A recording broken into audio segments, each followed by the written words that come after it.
ओम नमः शिवाय, ओम नमः शिवाय, ओम नमः शिवाय, ओम नमो भगवते वासुदेवाय देवकी सुत गोविंद वासुदेव जगतपति देह में तनियम कृष्ण त्वाम अहम शरणम गतः। अथ श्री वायुपुराण उत्तरार्ध पंचविंशो अध्यायः गीतालंकार निर्देशः। ओम नमः शिवाय। पूर्वाचार्यं मतं बुद्ध्वा प्रवक्ष्याम्यनुपूर्वसः त्रिशतं वै अलङ्कारास्तान् मे निगदतः शृणु। अलङ्कारास्तु वक्तव्यः स्वैः स्वैर्नवैर्प्रहेतवः संस्थानयोगैश्च तथा पदानां चान्ववेक्षयाः वाक्यार्थो पदयोगार्थैरलङ्कारस्य पूर्णं पदानि गीतकस्याहुः पुरस्ता पृष्ठतोऽथवा। ओम नमः शिवाय, ओम नमः शिवाय, ओम नमः शिवाय। स्थानानि त्रीणि जानीयादुरः कण्ठः शिरस्तथा एतेषु त्रिषु स्थानेषु प्रवृत्तो विधिरुत्तमः। चत्वारः प्रकृतो वर्णा प्रविचाराश्चतुर्विधा विकल्पयष्टया चैव देवाः षोडशधा विदुः। स्थायी वर्णाः प्रसञ्चारी तृतीयामवरोहणम् आरोहणं चतुर्थं तु वर्णं वर्णविदो विदुः। तत्रैकः सञ्चारी स्थायी सचरास्तु चरी भवन अथ रोहणवर्णानामवरोहं विनिर्दिशेत। आरोहणेन चारोह वर्णं वर्णविदां विदुः एतेषामेव वर्णानामलङ्कारान् निबोधत। अलङ्कारास्तु चत्वारः स्थापनी क्रमरेजिनः प्रमादश्च तेषां वक्ष्यामि लक्षणम्। विश्वरोष्ट्रकलाश्चैव स्थानादेकान्तरं गतः आवर्तस्याक्रमोत्पत्ति द्वे कार्ये परिणामतः। कुमारं परम विद्या दुस्तरं वमनं गतम् एष वै चाप्यपाङ्गस्तु कुमारेकः कलाधिकः। सेनस्त्वेकान्तरे जातः कलामात्रान्तरे स्थितः तस्मिंश्चैव स्वरे वृद्धिस्तिष्ठते तद्विलक्षणा। सेनस्तु अवरोहस्तु उत्तरः परिकीर्तितः कलाकल्प्रमाणाच्च सबिन्दुर्नाम जायते। बिन्दुरेककलाकार्याः वर्णान्तस्थायिनी भवेत् विपर्यस्वरोऽसि स्याद्यस्य दुघटितोऽपि न। एकान्तरा तु वाद्यं तु षड्जतः परमः स्वरः अपेक्षा स्कन्दनं कार्यं ककस्येवोच्च पुष्कलम्। सन्तारौ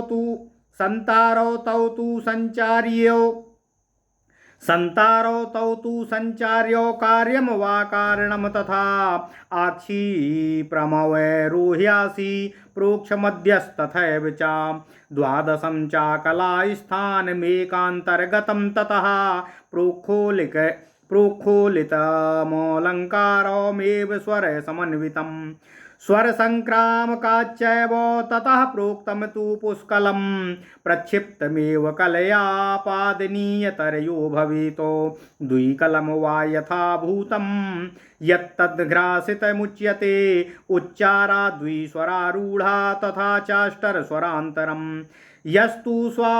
यस्तु स्यादवरोह वा तारतो मद्रतोऽपि वा एकान्तो रहिता ह्येते तमेव स्वरमन्ततः।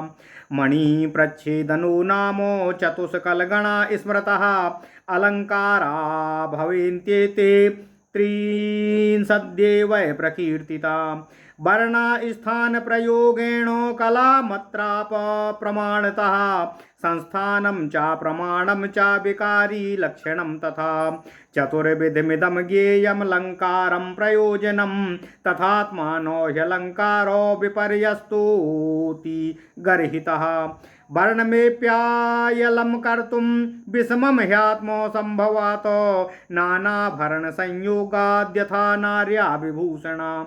वर्णस्य चैवालङ्कारो विपर्यस्तोति गर्हितः नापादे कुण्डले दृष्टे न कण्ठे रसना तथा। एवमेव ह्यलङ्कारो विपर्यस्तो विगर्हितः। क्रियमाणोऽप्यलङ्कारो रागमय च क्रियामाणोऽप्यलङ्कारो रागमयश्चैव दर्शयेत यथोद्दिष्टस्य मार्गस्य कर्तव्यस्य विधीयते लक्षणं पर्ययस्यामि वर्णिकाभिग्रवर्तनं यथा तथ्येन वक्ष्यामि मासोद्भवमुखोद्भवे त्रयोविंशत्यशीतिस्तु तेषामेतद्विपर्ययः षडजपक्षोऽपि तत्त्वादो मध्यहीनस्वरो भवेत् षडजमध्यमयोगश्च ग्रामयोपर्ययस्तथा मानो योत्तरमन्द्रस्य षडेवात्राविकस्य च स्वरालं प्रत्ययश्चैव सर्वेषां प्रत्यय स्मृतः अनुगम्य बहिर्गीतं विज्ञातं पञ्चदैवतं गोरूपाणां पुरस्तात्तु मध्यमांसस्तु पर्ययः तयोर्विभागो गीतानां लावण्यमार्गसंस्थितः अनुसंगं मयोदिष्टं स्वसारं च स्वरान्तरं पर्ययः सम्प्रवर्तेत सप्त स्वरपदक्रमं गन्धारांसेन गीयन्ते चत्वारि मद्रकानि च पंचमो पंचमश्चैव दैवते तु निषादजय सदर्शो भयश्च जानीमो भद्रकेष्वेवनान्तरे द्वे चापरान्तिके विद्या द्वय सुल्लाष्टकष्टतु प्रकृते वैष्णश्चैव गन्धारांसे प्रयुज्यते। ओम नमः शिवाय।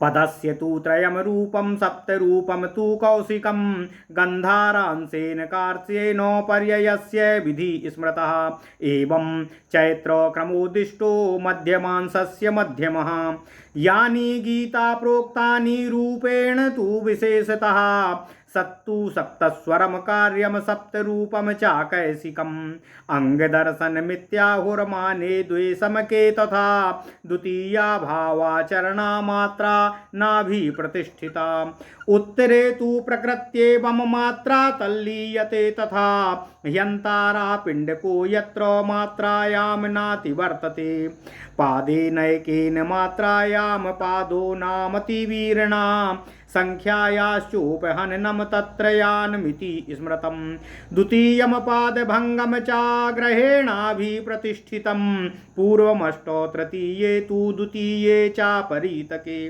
अर्थेन पादसाम्यस्य पादभागाच्च पञ्चके पादभागं सपादं तु प्रकृत्यामपि संस्थितं चतुर्थमुत्तरे चैव मद्रवात्या च मद्रके दक्षिणास्यापि यथोक्ता वर्तते कला पूर्वमेवानुयोगं तु द्वितीयं बुद्धिरिष्यते पादौ चाहरणं चास्मत्पारं नात्र विधीयते एकत्वमुपयोगस्य द्वयोर्वद्भिः द्विजोत्तमाः अनेक समवायस्तु पताका हरिणं स्मृतं तृष्णां चैव वृत्तीनां वृत्तौ वृत्ता च दक्षिणा अष्टौ सा समवायास्ते सौवेरी मूर्छना तथा क्रसत्यानुत्तरः सत्यं सप्तसत्त्वस्वरं तु यः चित्रशाखा सुतं तस्य धार्मिकस्य महात्मनः।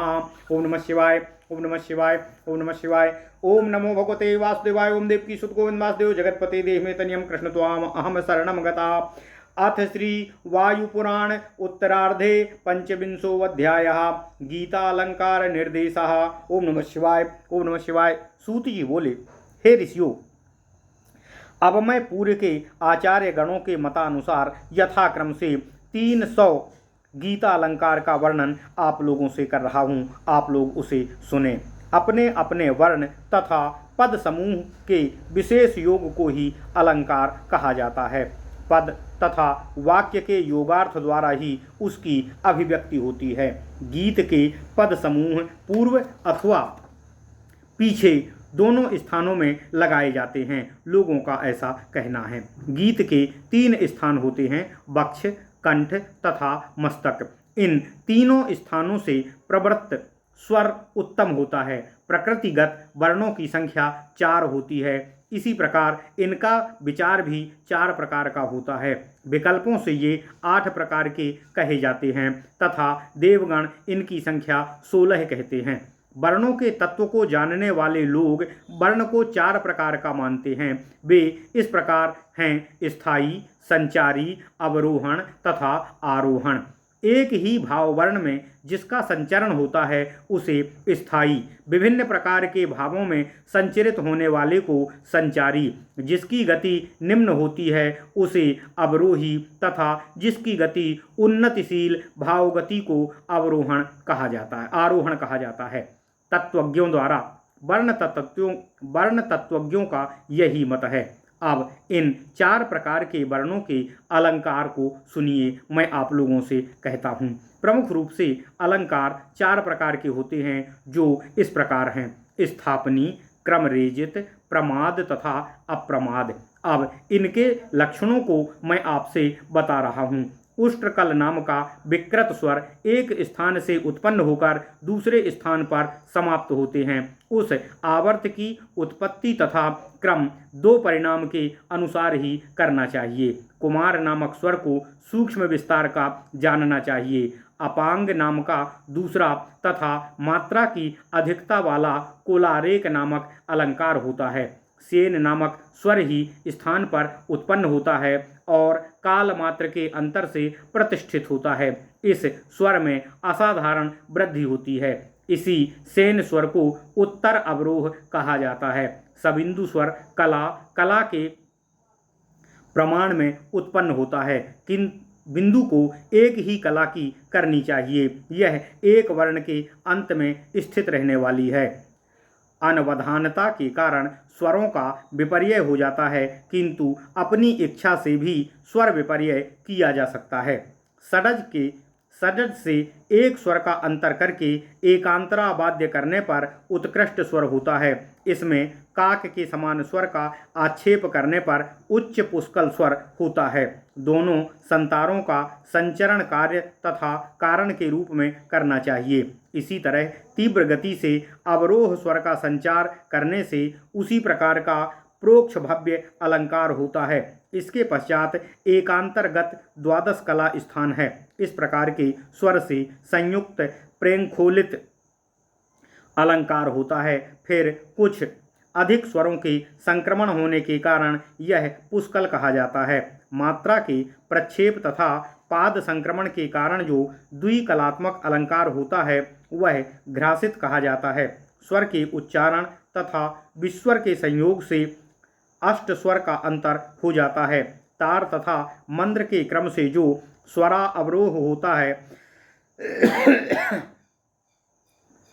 वे अंत में उसी स्वर के एक अंतर के बाद उपयुक्त माने जाते हैं।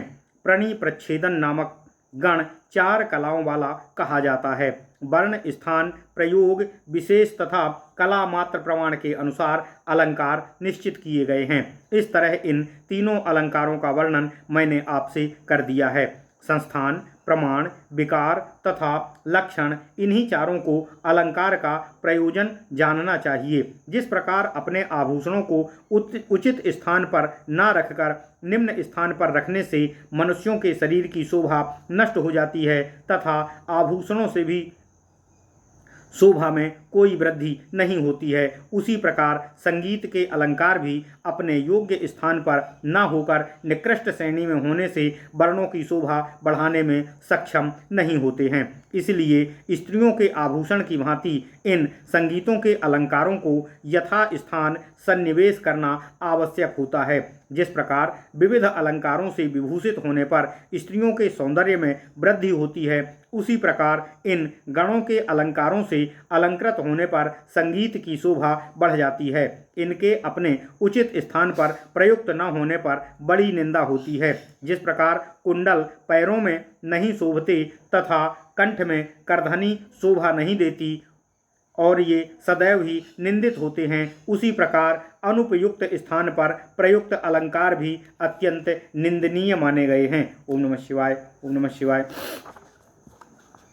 इसलिए जो गायक अलंकारों को उनके उचित स्थान पर सन्निविष्ट करके राग का प्रदर्शन करते हैं, वे संगीत विद्या का समुचित पालन करते हैं। अब इसके पश्चात मैं पर्याय के लक्षण, वर्णिका तथा उनका प्रवर्तन, मासोद्भव तथा मुखोद्भव को यथार्थ रूप में आप लोगों से बता रहा हूँ। षड्ज स्वर के 23 प्रकार के अलंकार विपर्यय के द्वारा 80 प्रकार के होते आते हैं। षड्ज पक्ष की भी तत्व के प्रारंभ में और भी हीन स्वर का हो जाता है। षड्ज तथा मध्यम और दोनों ग्रामों का पर्यय उत्तर मंद तथा अविक का मान 6 प्रकार का होता है। स्वर अलंकार तथा प्रत्यय सबके प्रत्यय होते हैं।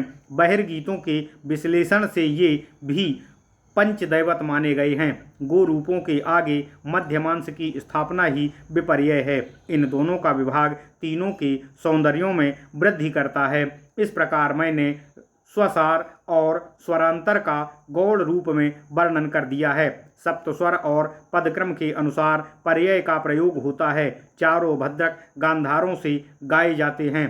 पंचम दैवत में निषाद का प्रयोग होता है। मद्रकों में षड्ज और ऋषभ का ही प्रयोग होता है, इतर का नहीं है। सोल्लाष्टक के ऊपर तथा अंतिम 2 भेद होते हैं। गंधारांश तथा प्राकृत में वेणु संबंधी रागों का प्रयोग किया जाता है।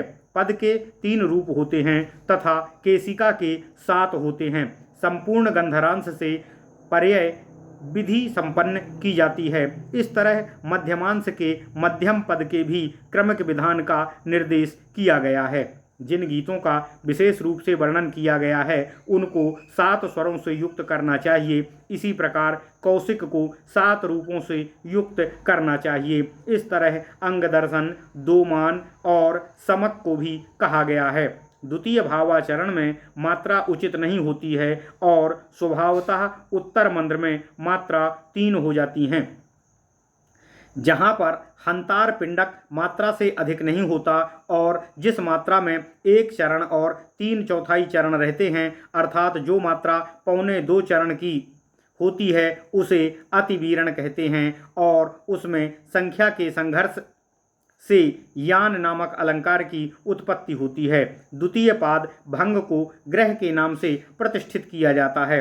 पहला, 8वां, तीसरा और दूसरा अपर और अंतिम पाद साम्य से आधे भाग के साथ पांचों में पाद भाग तथा सपाद पाद भाग प्रकृति में स्थिर रहते हैं। उत्तर मद्रवती मद्रक में चौथी कला तथा मद्रक के दक्षिण की उक्त कला रहती है। प्रथम ही अनुयोग को द्वितीय बुद्धि इष्ट करती है। इसके बाद 2 पादों और 2 कलाओं के आकलन का विधान आचार्यों ने नहीं बताया है। हे द्विजश्रेष्ठों, दोनों के उपयोग की एकता और अनेक कलाओं के एकत्र संगठन को पताका हरिण कहते हैं। वृत्ति में 3 वृत्तियों की आवृत्ति दक्षिणा कही गई है। सौवीर मूर्छना और वे 8 समवाय भी ये भी आवृत होते हैं। जो सर्वश्रेष्ठ व्यक्ति इन 7 मूल स्वरों का भली प्रकार अध्ययन करता है उस धार्मिक महात्मा की चित्र शाखा सुत के समान कीर्ति फैल जाती है। ओम नमः शिवाय। इति श्री वायुपुराणे वायुप्रोक्ते उत्तरार्धे गीता अलंकार निर्देशो नाम 25वां अध्यायः। इस प्रकार श्री वायुपुराण के उत्तरार्ध में गीता अलंकार निर्देशक नामक 25वां अध्याय पूर्ण हुआ। ओम नमः शिवाय, ओम नमः शिवाय, ओम नमः शिवाय। ओम नमो भगवते वासुदेवाय। ओम देवकी सुत गोविंद वासुदेव जगतपते देहि में तनियम कृष्ण त्वाम अहम